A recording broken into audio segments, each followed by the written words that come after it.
E a gente já começa aí a detalhar e falar do Alvinegro Arapiraquense, reunião de ontem, preparação, balanço 2023, início de planejamento 2024, a situação do planejamento, tudo isso, novo técnico, o Alvinegro já começa com o pé direito aí para nova temporada 2024. Eduardo Cardeal tem mais detalhes pra gente. Fala, Eduardo! Beleza, Tony, aquele abraço a você, tô na área, chegando aqui no Futebol Show, trazendo as principais informações do futebol alagoano. A gente debate isso do alagoano brasileiro, e nesse momento trazendo informações da agremiação esportiva arapiraquense. E teve sim esse encontro no ASA ontem dos dirigentes, vice-presidentes com o presidente, uma espécie de um balanço de uma prestação de contas feitas pela direção alvinegra entre a direção. Eu diria que uma reunião indoor, né? A reunião envolvendo apenas a direção. Não é indoor, né? Quando fecha, uma reunião indoor, né? É um balanço, avaliação da temporada, o que foi benéfico, o que foi maléfico no ASA, o que houve de acerto, o que houve de erro. Acredito também que nessa pauta cabe e deve ter sido colocado a questão internamente de um balanço financeiro, né? O que o ASA necessita obter para a sequência. Enfim, uma série de situações foram colocadas à mesa ontem e foram debatidas entre os dirigentes alvinegros. Prestação de contas, vamos colocar dessa forma. Prestação de contas, essa avaliação, esse balanço da temporada que a gente espera que seja também feito um resumo, pelo menos, e publicado para o torcedor alvinegro, porque se é um balanço da temporada, se há uma prestação de contas, e quando eu me refiro à prestação de contas, não é porque as pessoas, quando a gente fala de prestação de contas, muitas pensam apenas em dinheiro, né? Eu digo prestação de contas, uma prestação da gestão, o que foi feito, o que não foi feito, o que foi colocado em prática, o que foi planejado, mas não houve tempo para colocar em prática, ou um motivo, outro erro de percurso, ou se não foi planejado uma situação e de repente o momento foi tão favorável que conseguiu fazer algo a mais. Então, assim, o ideal seria, e nisso nós víamos, Viderlan, cobrando desde a eliminação da Série D do Campeonato Brasileiro, que geralmente os grandes clubes fazem isso, né? Termina a temporada, faz uma coletiva e informa um balanço anual do clube, o que foi feito, o que não foi, o que deu certo, o que deu errado, um possível planejamento para a próxima temporada. E já que houve essa reunião interna ontem, é evidente que alguns pontos foram colocados, a gente não teve acesso a essa reunião, pelo menos parte da imprensa ou a imprensa não teve acesso a essa reunião, né, para tomar conhecimento do que de fato aconteceu. Alguns pontos foram colocados, elencados lá, e com certeza o torcedor depois vai ficar sabendo o que houve de positivo e o que houve de negativo na agremiação esportiva arapiraquense, porque deve ser colocado, acredito eu, pelo menos uma parte, um resumo disso ao público, já que o torcedor do ASA é o maior patrimônio que o ASA tem.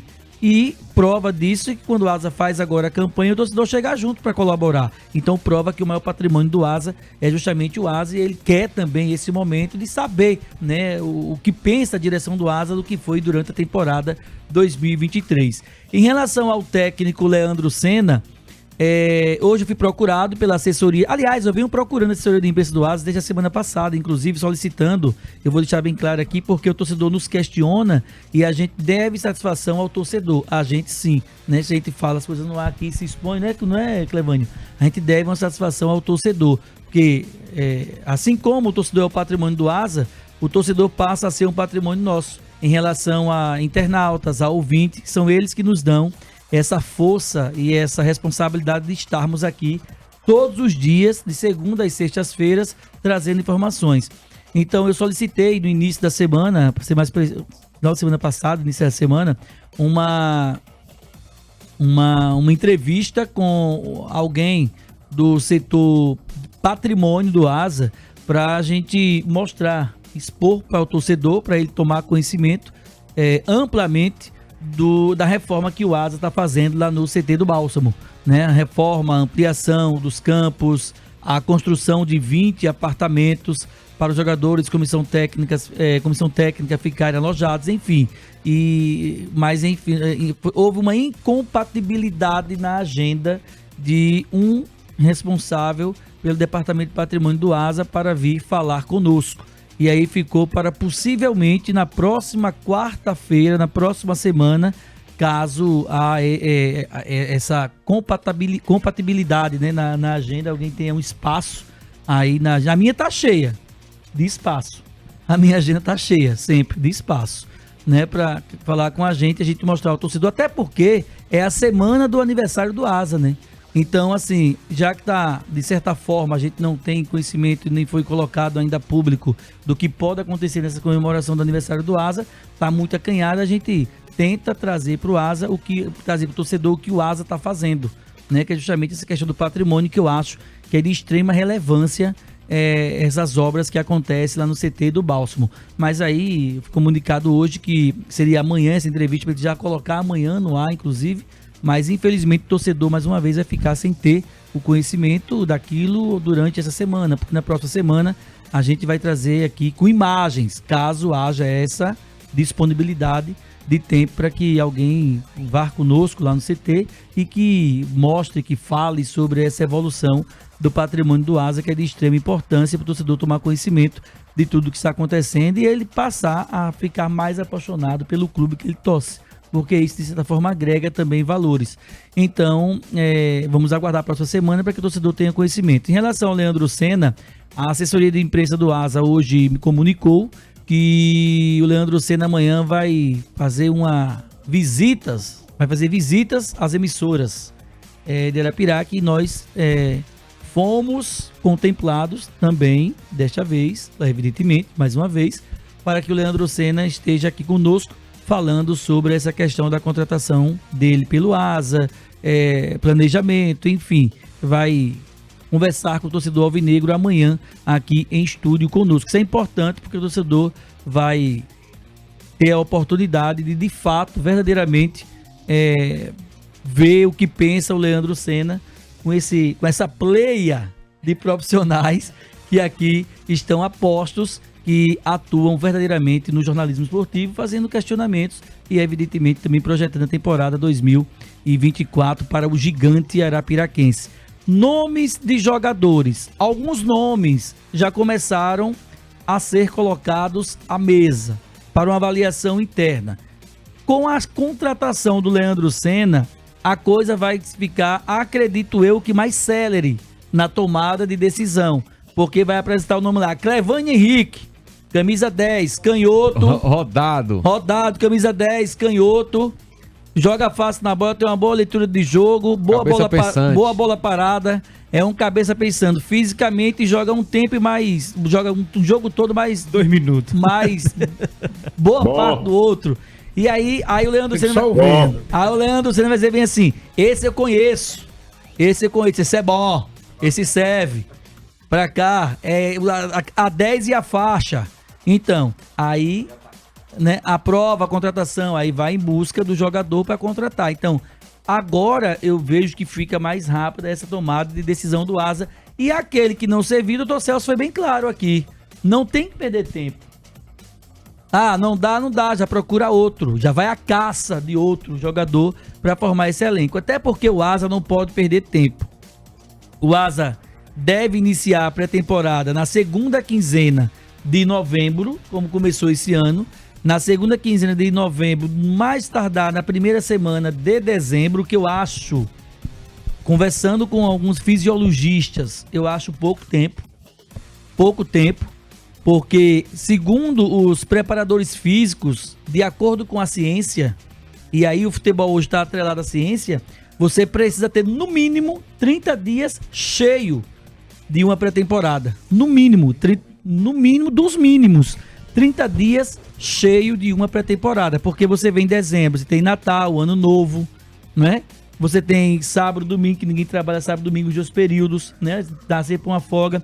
Então, de acordo com os grandes preparadores físicos, uma pré-temporada precisa ser no mínimo dos mínimos, 30 dias cheio.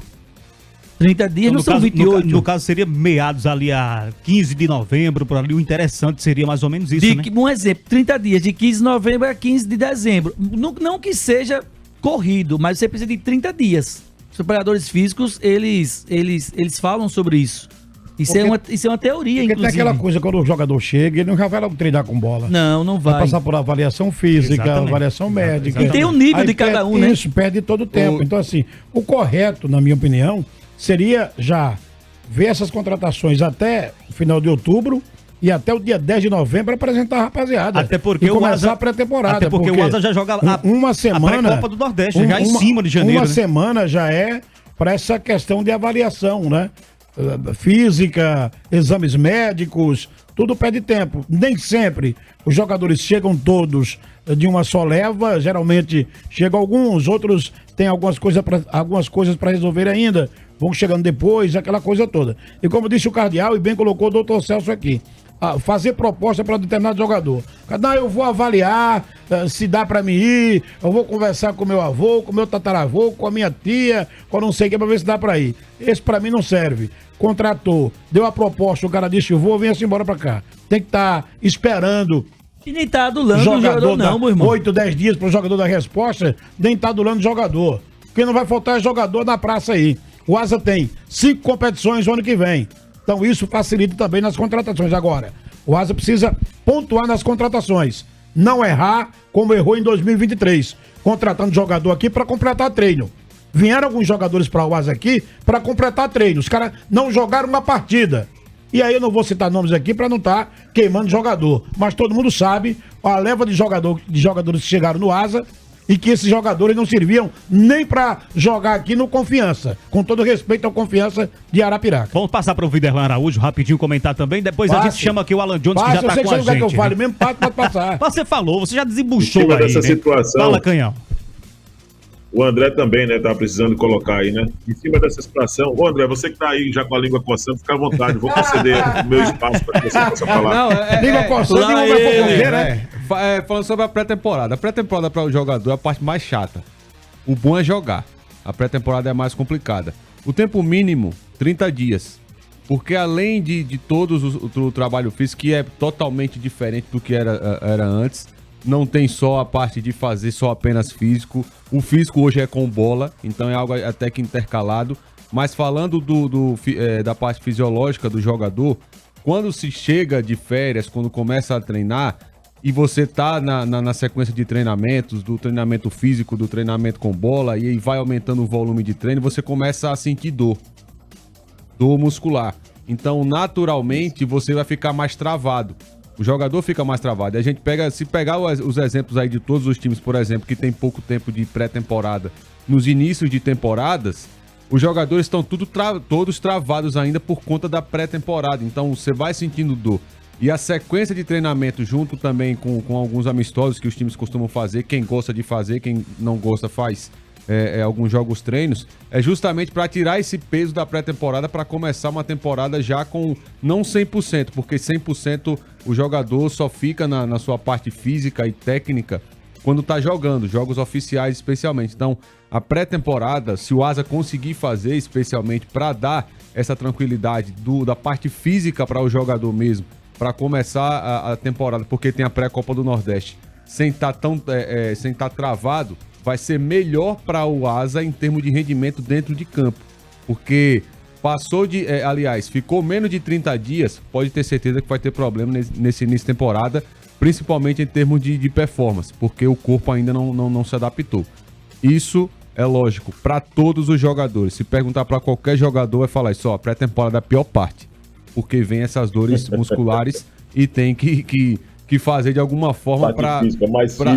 Agora tem alguns jogadores também que participam muito, por exemplo, segunda divisão, tem alguns jogadores que participam também, lógico, aí tem seus 15, 20 dias de folga ali, aí acaba vindo nesse sentido também, né? Relaxa um pouquinho, tem jogador que se cuida. A depender da temporada que o jogador fez, o cara se cuida. Por exemplo, eu tô vendo, se for trazer para o Asa, o Anderson Feijão tá treinando, tô acompanhando, o Cristiano Luca também tá treinando, outros jogadores que estavam aqui estão trabalhando também. O Zé Wilson, a gente não sabe se volta ou não volta, mas está trabalhando. Então, os jogadores, eles curtem as férias, mas naturalmente, e quando o cara tem esse planejamento, o pensamento de chegar não zerado, como a gente chama no futebol, ele pega ali de 10 a 15 dias das férias para não treinar como treina no clube, mas para chegar pelo menos em um ponto físico que não precise de tanto trabalho, até para adiantar a parte física. Então, quanto mais o Asa se conseguir, repito, fazer com que se adiante também essa pré-temporada para que os jogadores fiquem mais tranquilos em termos físicos, vai ser melhor também para o início de 2024.